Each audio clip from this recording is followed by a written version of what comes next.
गिबि मन्त्रि पाक्का लामा लुनाय बिथांखिजों शक्ति आश्रम सिटिला आरो भावरागुरियाव गोदानै मावफुंनो लानाय लामानि अन्थाइ खाम्फा गायसनदों सोनाब क'क्राझार बियाबनि एमएलए रबिराम नार्जारिया। क'क्राझार जिल्ला सिंनि फकिरा ग्राम सेरफांगुरि पिडब्लिउडि लामानि शक्ति आश्रम बाजार तिनिआलिनिफ्राय सिटिलासिम, सिटिलानिफ्राय जगदैसिम आरो भावरागुरि मान्दारपारानिफ्राय मध्य कासकाटासिम लामा लुनायनि अन्थाइ खाम्फाखौ दिनै फुंबिलियाव जायगानि एमएलए रबिराम नार्जारि बिथाङा गायसननानै होयो। मख'नो गोनां बाथ्रादि बे मोनथाम लामा लुनायनि अन्थाइ खाम्फा गायसननाय हाबाफारियाव एमएलए बिथांजों लोगोसे सोरखारि बिफाननि मावख'गिरि, ओनसोलनि मानगोनां सुबुं आरो गोबां रायजो राजाफोरा बाहागो लादोंमोन। गुबुन फारसेथिं मोनथाम जायगायाव लामा लुनायनि अन्थाइ खाम्फा गायसननाय हाबाखौ मावफुंनानै होनाय सोनाब क'क्राझार बियाबनि एमएलए रबिराम नार्जारि बिथाङा खौरांगिरिनि सिगाङाव ओरैबायदि फोरमायो। प्रथमते मैं असम सरकारों आमार मुख्यमंत्री डॉक्टर हेमंत विश्व शर्मा डांगरिया देवलै कृतज्ञता और धन्यवाद मोर फालर मैं ज्ञापन करिছোঁ कियनो आज असम सरकारों सहयोगत तेलोकर कृपात मैं मोर 29 नং क'क्राझार पश्चिम समष्टिर रास्ता घाटर उन्नयনৰ কাৰণে ভালেখিনি आँचনি लाभ কৰিবলৈ सक्षम হৈছোঁ। আজি আমি এটা দিন ধাৰ্য মানে দিন ঠিক কৰি পেলাই আমাৰ শক্তি আশ্ৰমৰ পৰা আৰম্ভ কৰি ভাওৰাগুৰিলৈকে যোৱা যিটো শৰ্টকাট ৰাস্তা, যিটো ৰাস্তাটো নেকি আমাৰ গোসাইগাঁও সাব ডিভিজনৰ সকলো শ্ৰেণীৰ নাগৰিকে ব্যৱহাৰ কৰে।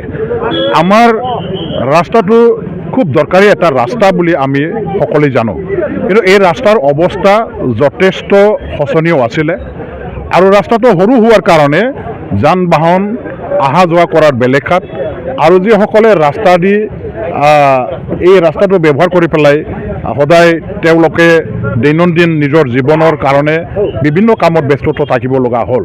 এই মানুহবিলাকে যথেষ্ট কষ্ট পাইছিলে। ৰাস্তা যিহেতু সৰু হয় আৰু সৰু ৰাস্তা হোৱাৰ কাৰণে মাজে সময়ে তায়ে এইবিলাক সঘনে এক্সিডেণ্টবিলাক হৈ থকাটো আমি জ্ঞাত। গতিকে এই ৰাস্তাৰ উন্নতিৰ কাৰণে, ৰাস্তাৰ উন্নত হোৱাৰ কাৰণে মানুহবিলাকে আগৰ পৰাই দাবী দাৱা মোৰ ওচৰত কৰি আহিছিলে।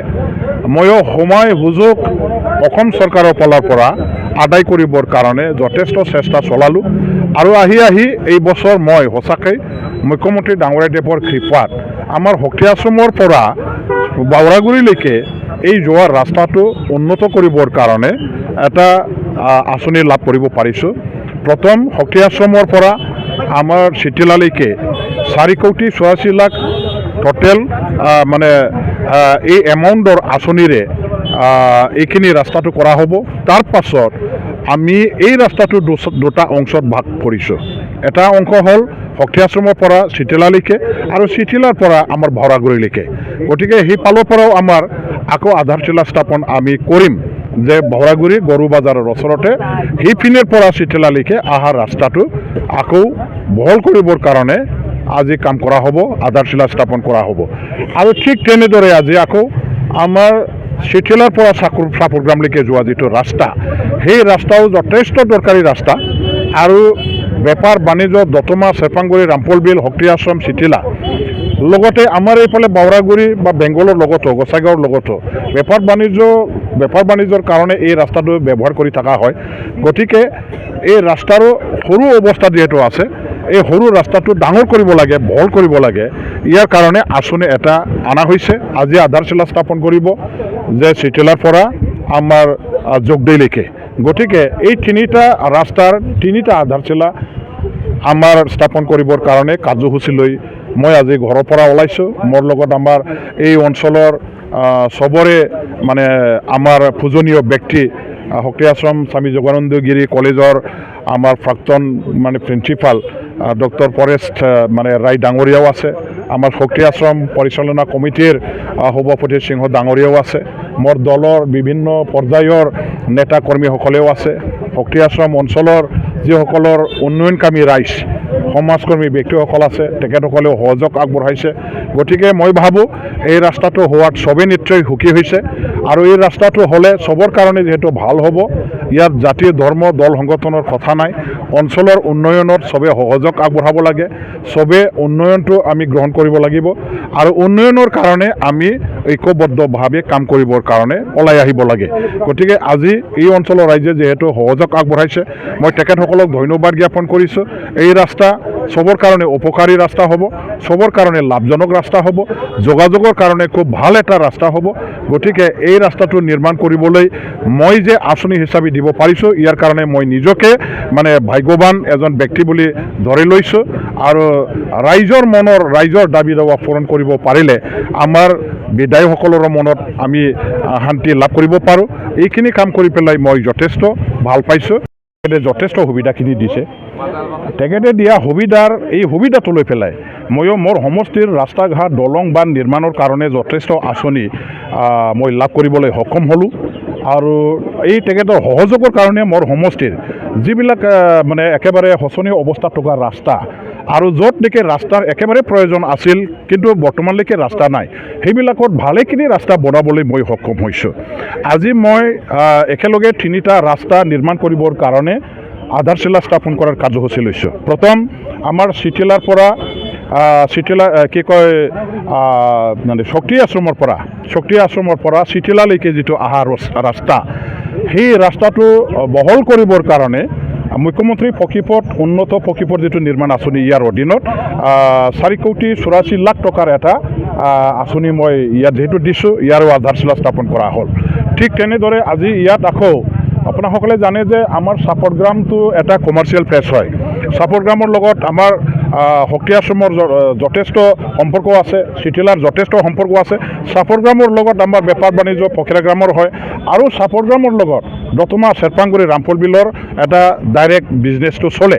গতিকে আমাৰ দতমাৰ পৰা চাপৰগ্ৰামলৈকে যিটো যোৱা ৰাস্তা, চিটিলাৰ মাজেদি ওলাই যোৱা, সেই ৰাস্তাৰ অৱস্থা একেবাৰে পুৰণা কালত যিহেতু বনোৱা ৰাস্তা, সৰু ৰাস্তা হয়, আৰু সৰু ৰাস্তা হোৱাৰ কাৰণে যান বাহন চলোৱাৰ বেলেগাত যথেষ্ট অসুবিধা হৈছে। আৰু যান বাহন যিহেতু বাঢ়ি গৈছে, গাঁৱে গাঁৱে ঘৰে ঘৰে চবৰে 4চকীয়া গাড়ী 2চকীয়া গাড়ী চবৰে হৈ গ'ল, যিহেতু জনসংখ্যা বাঢ়িছে আৰু ৰাস্তাবিলাকৰ অৱস্থা সৰু হৈয়ে আছে। কিন্তু এই ৰাস্তা সৰু থকাৰ কাৰণে যান বাহন গাড়ী ঘোঁৰা বাঢ়ি যোৱাত যথেষ্ট অসুবিধা হয়, এক্সিডেণ্ট হৈ থাকে। আৰু এইটো বুজি পেলাই মই চিটিলাৰ পৰা চাপৰগ্ৰামলৈকে ওলাই যোৱা যিটো কানেক্টেড ৰ'ড, সেই ৰ'ডটো চিটিলাৰ পৰা আমাৰ জগদৈলৈকে সেই ৰাস্তাটো বহল কৰিবৰ কাৰণে এটা আঁচনি ইতিমধ্যে দিছোঁ। ইয়াৰে আধাৰশিলা স্থাপন চিটিলা গ্ৰামত কৰা হৈছে। আৰু ঠিক ইয়াৰ পিছতে মই আমাৰ শক্তি আশ্ৰমৰ পৰা অৰ্থাৎ চিটিলাৰ পৰা বৰাগুৰিলৈকে যিটো যোৱা ৰাস্তা, এইটো হ'ল আমাৰ গোসাইগাঁও চাব ডিভিজন আৰু কোকৰাঝাৰ ডিষ্ট্ৰিক্ট হেডকোৱাৰ্টাৰৰ লগত সংযোগী এটা ৰাস্তা বুলি আমি ক'ব পাৰোঁ। গোসাইগাঁও চাব ডিভিজনৰ মানুহবিলাকে ঘূৰি গৈ আমাৰ নেশ্যনেল হাইৱেদি গ'লে যথেষ্ট সময় লয়, দতমাৰ পিনে ঘূৰি গ'লে যথেষ্ট সময়ৰ দৰকাৰ হয়। কিন্তু শক্তি আশ্ৰম আৰু ভাওৰাগুৰি যিটো সংযোগী ৰাস্তা, সেই ৰাস্তাটো ভাল হৈ থাকিলে তেওঁলোকৰ কাৰণে যথেষ্ট কম সময়ৰ ভিতৰতে অহা যোৱা কৰাটো সম্ভৱ হয়। আৰু যথেষ্ট মানুহবিলাকে সেইটো ৰাস্তা দি বেপাৰ বাণিজ্যও কৰে, অহা যোৱাও কৰে। বেংগলৰ লগত আমাৰ ডাইৰেক্ট বিজনেছ হয়, আমাৰ কোকৰাঝাৰৰ লগত ডাইৰেক্ট অহা যোৱা হয়।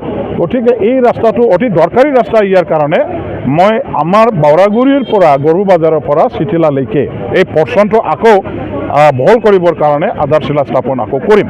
এইবিলাক আজি 3টা কাৰ্যসূচী লৈ আধাৰশিলা স্থাপন কৰিবৰ কাৰণে মই মানে আমাৰ অতীত বন্ধুসকলক, বিভাগীয় কৰ্তৃপক্ষসকলক লগত লৈ পেলাই মই ওলাইছোঁ। আৰু ৰাইজে যথেষ্ট আগভাগ লৈছে, সহযোগ আগবঢ়াইছে, ৰাইজে চবে ভাল পাইছে, চবে মানে আনন্দ প্ৰকাশ কৰিছে যে এইবিলাক ৰাস্তা ডাঙৰ বহল যদি হৈ যায় চবৰ কাৰণে ভাল হ'ব। আৰু উন্নতি যদি হ'ব লাগে, যোগাযোগৰ ব্যৱস্থা উন্নতি হ'ব লাগিব, ইকনমিক ডেভেলপমেণ্ট যদি হ'ব লাগে, কমিউনিকেশ্যন ছিষ্টেম ভাল হ'ব লাগিব, ডেভেলপ হ'ব লাগিব। গতিকে সেই দিশটো নজৰ ৰাখি পেলাই মই এতিয়া কাম কৰি আছোঁ।